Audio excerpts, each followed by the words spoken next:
আগামী 30 বছর যদি বিশ্বে কোনো তেল নাও থাকে, ওরা চলতে পারবে, প্লেন উড়াইতে পারবে। ওদের মিলস বন্ধ হবে না, ফ্যাক্টরি বন্ধ হবে না, ওদের ইন্টারনেট সেকশন বন্ধ হবে না, বিদ্যুৎ বন্ধ হবে না, ওদের কোনো কিছুই বন্ধ হবে না, কোনো প্রযুক্তি বন্ধ হবে। এত তেল তারা রিজার্ভ করলো কি দিয়ে? ওর দেশে ছাপানো বিনামূল্যের ডলার দিয়ে। এবং সেই ডলারটা আমরা নিলাম, নিয়ে আমরা মাশাআল্লাহ অট্টালিকা নির্মাণ করলাম, আর মনে করলাম যে মাশাআল্লাহ আমি তো খুব ধনী হয়ে গেলাম, সমৃদ্ধি অর্জন করলাম। আদতে এখানে পশ্চিমাদের সবই লাভ। আমরা বলি না জ্বালাও তাই কদু, সরি, আমরা বলি আম গেল সালাও গেল, তাই না? এখানে আমও তাদের, সালাও তাদের। আদতে আমাদের কিছু নাই। আপনারা হাসতেছেন, এইটা হচ্ছে সারা বিশ্বের সবচেয়ে বড় জুলুম। এখন আমরা তো থার্ড ওয়ার্ল্ডের কান্ট্রি, এরা হচ্ছে এটা হচ্ছে যারা বড় বড় ধনী রাষ্ট্র, ওদের অবস্থা হচ্ছে এই। আর আমরা যারা থার্ড ওয়ার্ল্ডের কান্ট্রি, উন্নত বিশ্বের দিকে এগিয়ে যাচ্ছে, আমরা যারা আস্তে আস্তে, যে পথে আমাদের দুর্নীতি বাধা, আমাদের এই যে নৈতিকতার অবক্ষয় বাধা, আমাদের মধ্যে আমানতহীনতা বাধা, এই বাধাগুলো আমাদেরকে আঘাত দিচ্ছে না। তা আমাদের অবস্থা কি হতে পারে তাহলে চিন্তা করুন। এবার আমরা এই জায়গায় আছি, এই জায়গায় বসে বসে আপনি মনে করছেন যে আপনি মাশাআল্লাহ খুব পাক্কা মুসল্লি, হালাল খাচ্ছেন, নামাজ পড়তেছেন, তাহাজ্জুদ গুজার, জান্নাত কিনে নিয়েছেন মাশাআল্লাহ। অথচ আপনার অর্থনীতি সুদভিত্তিক, এবং এই সুদভিত্তিক অর্থনীতির আন্ডারে থেকে কোনো বেসরকারি ব্যাংক পর্যন্ত 100% সুদমুক্ত সিস্টেম দিতে পারবে না। খালাস। আর এর উপরে আবার আছে ঘুষ, তার উপরে আবার আছে দুর্নীতি, তার উপরে আপনারা আবার মাপে কম দিচ্ছেন, তার উপরে আবার পণ্য মজুত করছেন, মার্কেটে ইচ্ছাকৃতভাবে প্রাইস বাড়ায় দিচ্ছেন, এই কাজগুলো করছেন। আমি শিক্ষিত একটা সমাজ পেয়েছি বলে কথাগুলো এভাবে মাহফিলে বললাম। এগুলো মাহফিলে কিন্তু আলোচনা হয় না। এগুলো কি মাহফিলে আলোচনা হয়? আমরা বিশ্বাস করি গাজীপুরের শহরের মানুষ, সব ঢাকার মানুষ, আপনারা সব বুঝেন, ইন্টেলেকচুয়াল অডিয়েন্স আছে দেখেন। এই কথাগুলো খোলামেলা বলার কারণেই ওদের দ্বারা পালিত কিছু তথাকথিত শায়েখ আমার উপর খুব ক্ষিপ্ত। এর আকীদা ঠিক না, এর মানহাজ ঠিক না, এই লেকচার শোনা যাবে না, ইত্যাদি ইত্যাদি। ঠিক আছে, আমারটা শোনার দরকার নেই, তোমাকে শুনতে কে বলছে? তোমার শোনার ইচ্ছা করে না, তুমি শুনিও না। যাদের শোনার ইচ্ছা তারা শুনবে ইনশাল্লাহ। আর তোমার মতো কিছু মুনাফিক না শুনলে আমার কিছু যায়ও আসে না ইনশাল্লাহ। মুমিনরা যারা, তারা শুনবে, বুঝবে, ইনশাল্লাহ ওরাই প্রজন্ম করবে ইনশাল্লাহ। আর আমাদের ভুল হতে পারে, ভুল হলে সেটা ওলামায়ে কেরাম সংশোধন করবেন। ওলামায়ে কেরাম যদি আমাদেরকে বলেন এটা ভুল হয়েছে, অবশ্যই মাথা পেতে নেবেন। আমরা আলেম ওলামার বাইরে নয়। গাধাদেরকে আমি তো বুঝাতে পারি নাই। কাগজের টাকা আর এই যে আপনার এই ইলেকট্রনিক মানির কথা তো দীর্ঘদিন বলেছি, কিছু গাধা আছে এদেরকে বুঝাতে পারি নাই। এর মধ্যেও সুদ আছে, এর মধ্যে কি আছে? আর আমি কখনোই বলি নাই যে কাগজের টাকাটা হারাম। মিথ্যাচারে এরা যে পরিমাণ হাদিস জাল বানায়, এদের চেয়ে বড় জাল বানানোর পর কেউ নাই বাংলাদেশে। একটা কথাকে ঘুরাই ফিরে এমন ব্যাখ্যা শুরু করবে যে আপনি বিভ্রান্ত হয়ে যাবেন। একটা ইমোশন প্রকাশ করবেন, উহুদের প্রান্তে দাঁড়িয়ে একটা ইমোশন প্রকাশ করবেন, ও বানাই দিবে ও জান্নাতের ধান পেয়ে আসছে।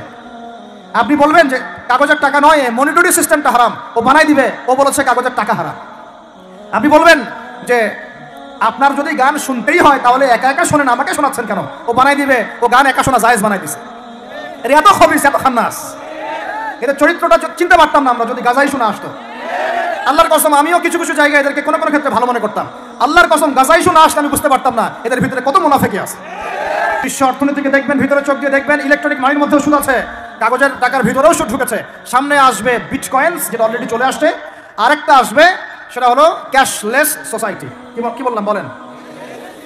বলদ বলবে যে ভবিষ্যৎবাণী করে গেল, আহলুল বলদ ওয়াল কিরদা, আহলুল হিমার ওয়াল কিরদা, তো এরা ভবিষ্যৎবাণী করে গেল। আরে বর্তমান সম্পর্কে তুমি খবর রাখো না বলেই তো বর্তমানকে ভবিষ্যৎ মনে হয় তোমার। এটা বহু কান্ট্রিতে অলরেডি চালু হয়ে গেছে। এই যে আমাদের অনেক ভাই ব্যবসা করে, তারা চায়না যায়, কোরিয়া যায়, উত্তর কোরিয়া, দক্ষিণ কোরিয়া যায়, ওরা দেখে আসতেছে চায়না চালু করে ফেলছে অলরেডি। ক্যাশলেস সোসাইটি মানে হচ্ছে আপনি আপনার মুদ্রাকে সংরক্ষণ করতে পারবেন না। আপনি দেখলেন খিদির আলাইহিস সালাম দেয়াল নির্মাণ করলেন, দেয়ালের নিচে কি ছিল? খাজানা ছিল। তাহলে দেয়ালের নিচে খাজানা তিনি সংরক্ষণ করলেন কেন? এতিম বালকরা যেন বড় হয়ে সেটা নিতে পারে। তাহলে আপনি চিন্তা করেন, ওই মুদ্রাটা কি ছিল? ইলেকট্রনিক মানি ছিল, যেটা তিনি সংরক্ষণ করলেন। ওই মুদ্রাটা কি কাগজের মুদ্রা ছিল, যেটা তিনি সংরক্ষণ করলেন? ওই মুদ্রাটা কি বিটকয়েন ছিল, যেটা তিনি সংরক্ষণ করলেন? তিনি সংরক্ষণ করেছেন হয় গোল্ড কয়েন অথবা রূপার মুদ্রা। কারণ এটার মূল্য কমে যাবে না, এরা 20 বছর পর বড় হলেও বাবারই সম্পত্তি ফেরত পাবে। এইটা হলো ইসলামিক কারেন্সি, যেটা বিশ্ব থেকে উঠিয়ে দিয়েছে এই IMF, ওয়ার্ল্ড ব্যাংক আর ইউনাইটেড স্টেট এবং এদের যে চালাপালাগুলো। আমরা এই ব্যাস ওই যে শুনে মিলাচ্ছি। ওরা কাগজের মুদ্রা দিয়ে সারা বিশ্বটাকে ডমিনেট করছে। তাও আবার এখানে আরো ব্যাপার আছে, কাগজের সব মুদ্রা আবার এক মানের না। এগুলো হচ্ছে হার্ড কারেন্সি, মানে শক্তিশালী কারেন্সি। এগুলো সফট কারেন্সি, মানে নরম কারেন্সি। বাংলাদেশের টাকা কোন কারেন্সি, হার্ড না সফট? এতটুকু তো জানেন। হার্ড কারেন্সি কি? মার্কিন ডলার। মানে মগের মূল্য, একটা কথা হচ্ছে না, মগের মূল্য। মগ কারা জানেন? হয়েছে যারা রোহিঙ্গাদেরকে মেরেছিল, এদের বলে মগ। আপনারা তো জানেন না। ছোটবেলা আমাদের বাবা মারা ঘুম পাড়াতো না, খোকা ঘুমালো, পাড়া জুড়ালো, বর্গি এলো দেশে, মনে আছে? বুলবুলিতে ধান খেয়েছে, কি বলেন? তারপরে খাজনা দিব কিসে, মনে আছে? ধান ফুরালো, পান ফুরালো, কি জানি খাজনার উপায় কি? আর কটা দিন সবর করো নাকি রসুন। এখানে কি বোঝানো হয়েছে আপনি বুঝতে পারবেন না, ইতিহাস পড়তে হবে। খোকা ঘুমালো, পাড়া জুড়ালো, বর্গি এলো দেশে। বর্গি মানে এই যে মগদেরকে বোঝানো হয়েছে। ওরা উগ্র ছিল, যেখানে যাইতো এরকম মঙ্গলদের মতো ম্যাসাকার করতো, ফসল বিনষ্ট করতো, ট্যাক্স নিত, জুলুম করতো, ওইটা ভয় দেখানো হতো। ওই জন্য ওদের মূল্য, ওদের এই যে আগ্রাসনটাকে বলা হয় মগের মূল্য। মগের মূল্যকের ব্যাখ্যা বুঝলেন? এটা মগের মূল্য। ওরা এখন হার্ড কারেন্সি দিয়ে মগের মূল্য, কিরকম যে সারা বিশ্বের সফট কারেন্সিগুলো আমার কারেন্সি দিয়ে নির্ধারিত হবে। মানে আপনার 100 টাকা সমান সমান ওর $1 মগের মূল্য। কেন আমার 1 টাকা সমান সমান তোমার $1 হতে পারে না? হতে পারে না? এটা করতে দিবে না, কারণ এটা করলে আপনার অর্থনৈতিক অবস্থা অনেক সমৃদ্ধ হয়ে যাবে এবং আপনি তাদের সমান হয়ে যাবেন। আপনি যে দামে তেল কিনবেন তাকেও সে দামে তেল কিনতে হবে। তো ওরা এটা ধরিয়ে দিল। শুধু তাই না, IMF এর মাধ্যমে, ফেডারেল রিজার্ভের মাধ্যমে, ওয়ার্ল্ড ব্যাংকের মাধ্যমে তারা এটাকে আমরা দ্বিতীয় বিশ্বযুদ্ধের পরের কথা বলছি। ওই সময় ব্রেটন উড কনফারেন্স হয়েছে, পরে দেখুন ব্রেটন উড কনফারেন্স হয়েছে।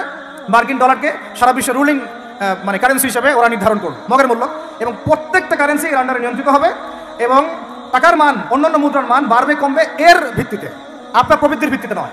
এবং তার হাতে নিয়ন্ত্রণ থেকে যাবে, যদি আপনি বেশি বাড়াবাড়ি করেন আপনার টাকার মান তারা কমাই দেবে। কয়েকদিন আগে ইলেকশনের আগে একটা শব্দ শুনেছিলেন অনলাইনে, স্যাংশন দিতে চাই, স্যাংশন, মনে আছে? হ্যাঁ, মনে আছে? কি জিনিস বুঝছেন আপনারা? কিছুটা বুঝেন না। অর্থনৈতিক নিষেধাজ্ঞা কিভাবে দিতে পারে?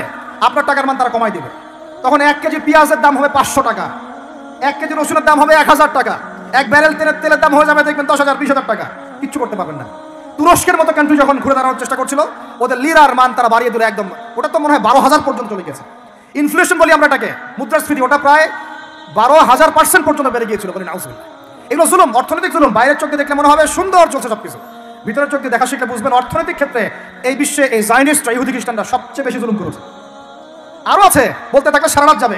এরপরে তারা আরবদেরকে বুঝালো, ইয়া শাইখ, আরবদেরকে বুঝালো, হাবিবি, ইয়া হাবিবি, কাছে আসেন, শোনেন, আমরা আপনাদের কাছে তেল আছে, আপনারা তো তেল বয়কট করে দিয়েছেন, আর তেল ছাড়া তো আমাদের যুদ্ধ বিমান ফ্লাই করছেন। তেল কাদেরকে দিয়েছে আল্লাহ পাক? মিডল ইস্ট আরবকে দিয়েছে, ঠিক আছে? এখন হাবিবিকে বলা হচ্ছে আপনারা তো তেল বয়কট করে দিলেন। এটা করেছিল বাদশাহ ফয়সাল, বলেন রাহিমাহুল্লাহ। উনি একজন সাহসী নেতা ছিলেন, এই জন্যই তাকে গুপ্ত হত্যা করা হয়েছে। সাহসী যারা, তাদেরকে গুপ্ত হত্যা করে এটা একটা সুন্নত, এটা মাথায় রাখবেন। খুব ট্যালেন্টেড একজন দেখবেন, খুব ট্যালেন্টেড একজন বিজ্ঞানী দেখবেন, হঠাৎ নাই, তাবাস করে মিসাইল এসে পড়ে গেল। এমন সূক্ষ্ম স্নাইপার দূর থেকে 12,000 কিলোমিটার দূর থেকে মেরে দিল, আপনার কলিজার মধ্যে ফেলে গেল। এগুলো জেনে বুঝেই আমরা প্রতিদিন সকাল করি, সন্ধ্যা করি, আলহামদুলিল্লাহ। কারণ অ্যাটলিস্ট আপনাকে তো জানতে হবে, জেনে নেন, পরে আপনারা চিন্তা করবেন যে কিভাবে লাইফ লিড করবেন। ফাযাক্কির ইন্নামা আনতা মুযাক্কির, আপনি উপদেশ দিন, শুধু আপনি উপদেশ দাতা, লাস্তা আলাইহিম বিমুসাইতির। ফাযাক্কির ইন নাফাআতিয যিকরা সায়াযাক্কারু মান ইয়াখশা, যারা আল্লাহকে ভয় করে তারা ফিরে আসবে ইনশাআল্লাহ। তো যেটা বলছিলাম, বাদশাহ ফয়সাল একদম বয়কট করে দিলেন। এবার ওরা এসে বুঝাচ্ছে যে তেল ছাড়া তো আমাদের চলছে না, এদিকে ওদের ডলারের মান কমে যাচ্ছে, মুদ্রাস্ফীতি হচ্ছে, ইনফ্লেশন হচ্ছে। এখন তারা বোঝালো যে ঠিক আছে, একটা চুক্তি করা যাক। যুবকরা ভালো করে শোনেন, এগুলো জানেন না বলেই অনেক সময় আপনি সহি বলে সহি ভুল পথে যাচ্ছেন। ভাই, সহি পথেই যাচ্ছেন, বাট এটা সহি ভুল হয়ে যাচ্ছে। আমরা বুঝতে পারছি, সহি এর আড়ালে একটা মারাত্মক জয়ীফ আর জাল আকীদা আছে, এটা আপনার সামনে সহি দিয়ে ঢেকে দেওয়া হয়েছে, বুঝতে পারতেছেন না। এই জায়গাটাকে ভালো করে বোঝেন। যখন উম্মার সাথে কেউ গাদ্দারি করে তখন সে সহি থাকে না। উম্মতের সাথে কেউ যদি গাদ্দারি করে তখন সে কি থাকে না? সহি থাকে না। এখন আসেন, আমি ধর্মতাত্ত্বিক কথা বলছি। এখানে বাদশাহ ফয়সাল তাকে কনভিন্স করা হলো, ঠিক আছে আমরা তেল কিনবো, আপনাদের কাছ থেকে কিনবো, আপনাদের গালফ কান্ট্রি যেগুলো আছে এদের কাছ থেকে কিনবো, তবে একটা শর্ত, আপনারা তেল বিক্রি করবেন শুধু মার্কিন ডলারে, অন্য কোনো কারেন্সিতে তেল বিক্রি করতে পারবেন না। বলেন নাউজুবিল্লাহ। আপনি বাংলাদেশ গভর্নমেন্ট যদি গিয়ে এক ব্রিফকেসের মধ্যে 1 কোটি টাকা নিয়ে যায়, বুঝেন কথা, বুঝতে পারতেছেন? 1 কোটি টাকা আমাদের টাকা নিয়ে গিয়ে যদি বলে শেখ হাবিবি আমাকে তেল দাও, ওরা বলবে তেল দিতে পারবো না, খালাস, কুল্লু খালাস, এখান থেকে বের হও। কথা বুঝতে পারেন না? 1 কোটি কি দিবেন? টাকা, তেল দিবেন, লিখে নেন, দিবেন। কিন্তু সেই 1 কোটি টাকাকে যদি আপনি ডলারে কনভার্ট করেন, ওটাকে ডলার দিয়ে কনভার্ট করেন, করে যদি বলেন হাবিবি তেল, তখন বলবে যে আসো তাড়াতাড়ি লাইফে তেল নিয়ে যাও, খালাস, কুল্লু খালাস। বুঝতে পারছেন? তেল বিক্রি করবো শুধুমাত্র ডলার দিয়ে, ডলার ছাড়া অন্য কোনো কারেন্সিতে তেল বিক্রি করতে পারবো না। এইটা পশ্চিমারা আরবদের সাথে একটা সন্ধি করলো আর কি, চুক্তি করলো। এই চুক্তির নাম হলো পেট্রো ডলার মনিটরি সিস্টেম। বুঝতে পারলাম? Petro dollar monetary system. এর বদৌলতে আরবের মরুভূমি হয়ে গেল এখন একদম অট্টালিকার প্রাসাদ। বোঝা যায়? মরুভূমিগুলো হয়ে গেল কি অট্টালিকার প্রাসাদ, আর বাকি পুরো মুসলিম উম্মার উপর দেখেন কি দুরবস্থা নিয়ে আসে। শুধু তাই না, ওই ডলার হলো একদম লিডার, কারেন্সি লিডার। এখন ওই ডলার তেলের মান নির্ধারণ করবে, আপনি টাকা দিয়ে করতে পারবেন। সারা বিশ্বের সবচেয়ে বড় অর্থনৈতিক জুলুম হচ্ছে এই পেট্রো ডলার মনিটরি সিস্টেম। এর চেয়ে বড় কোনো জুলুম হয়নি অর্থনৈতিক জীবন। এখন অনেক ওলামায়ে কেরাম আছেন আপনারা এখানে, আমি জানি উপস্থিত, আপনারা একটু ফিকহের কিতাবগুলো মোতালা করে আমাদেরকে একটা ফতোয়া দিয়েন, এইরকম মনিটরি সিস্টেম প্রণয়ন করা জায়েজ না নাজায়েজ। এটা আপনারা চিন্তা ফতোয়া দিন, আমি ফতোয়া দিতে পারবো। আমি অর্থনৈতিক ভাষায় বলতেছি যে এই মনিটরি সিস্টেমটা পুরো বিশ্বে জুলুম নিয়ে আসছে। এখন আদতে এখন শোনেন, এই অংশটুকু শোনেন, তারপরে আমি শেষের দিকে চলে আসতেছি। আদতে এতে পশ্চিমাদের লাভ কি হয়েছে শোনেন।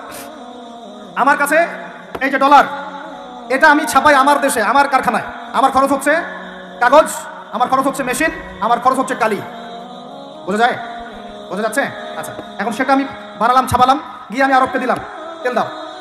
ওরা এই কাগজের টাকাটা নিল, নিয়ে রিজার্ভ করলো করে মূল যে তেল, এই তেলটা মনে করেন তেল বা সোনা, তেল বা সোনা একই কথা, কারণ সোনার ফাংশন প্লে করছে এখন তেল। এখন যেহেতু গোল্ড দিনার নাই, দিরহাম নাই, এই তেলটা তারা নিল, নিয়ে ওদের দেশের আন্ডারগ্রাউন্ডে বাংকার আছে, গ্যালনকে গ্যালন গ্যালনকে গ্যালন তেল রিজার্ভ করতে থাকলো, রিজার্ভ করতে থাকলো, রিজার্ভ করতে থাকলো। এমনভাবে রিজার্ভ করতে থাকলো যে বিগত 30